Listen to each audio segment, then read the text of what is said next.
Good morning, curious spirits. Thank you so much for joining me before you go back to your post Labor Day, the beginning of fall type time.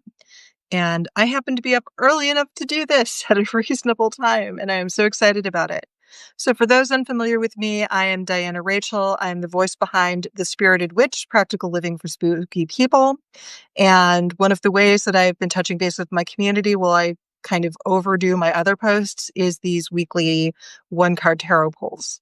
These are kind of a pull for the collective, and I usually do pregame it. I will shuffle and pull before I come on camera, just because sometimes I need a minute to let the thoughts land or let whatever spirit or whatever that collective voice is kind of land with me.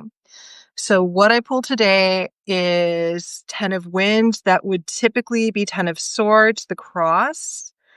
So I would predict this as the prepare for a rough week and coming back from vacation, adjusting to fall autumn speed at least in the US, autumn speed after the summer slowdown. That first week back after Labor Day for us tends to be a slow week, especially since a lot of us do work jobs where at most we get 2 weeks a year off. It's very different from the rest of the world. But I'm also seeing this, and for those that are more familiar with me who have hired me as a reader or for other divination methods, I'm not a sugarcoat person. I'm not the, oh my God, you're going to die, because usually you're not. But I also don't try to put a positive spin on things when there's just not one. But what I will do is go, okay, here's the obstacle. Here are ways to work with this energy.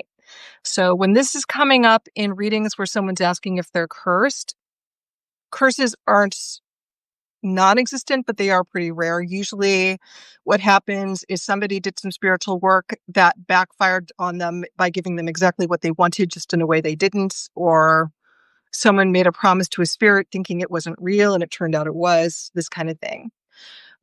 So the cross will come up when someone's asking me if they're cursed, and don't mind the green paint in my hand. I've been doing some projects. Um, what will happen is I will either recommend a ritual known as an uncrossing. This is something that was practiced in European witchcraft traditions and in US folk magic traditions, where you take a bath and you cleanse the things off, or you do a candle ritual, or there's a host of different ways you can perform an uncrossing on yourself to get the obstacles out of your way. Since this is for the community collective that I'm reading for, there are larger social things going on that are going to be presenting blocks for people.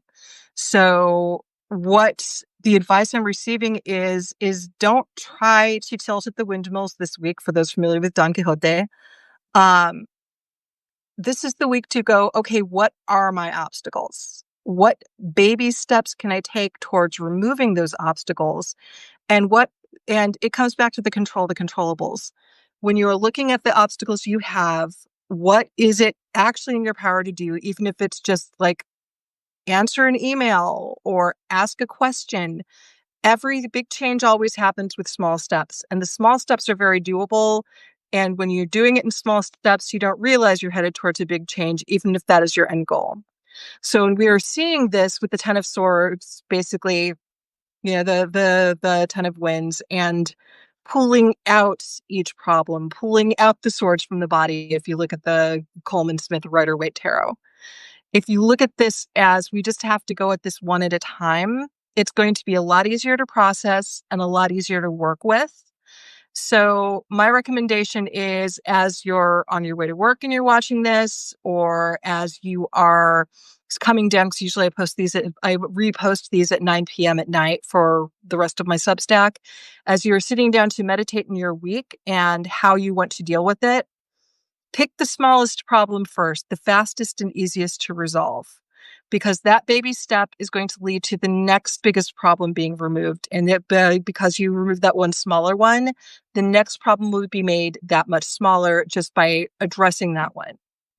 So I'm kind of seeing it as an order of operations card. So that's what I've got for you this morning.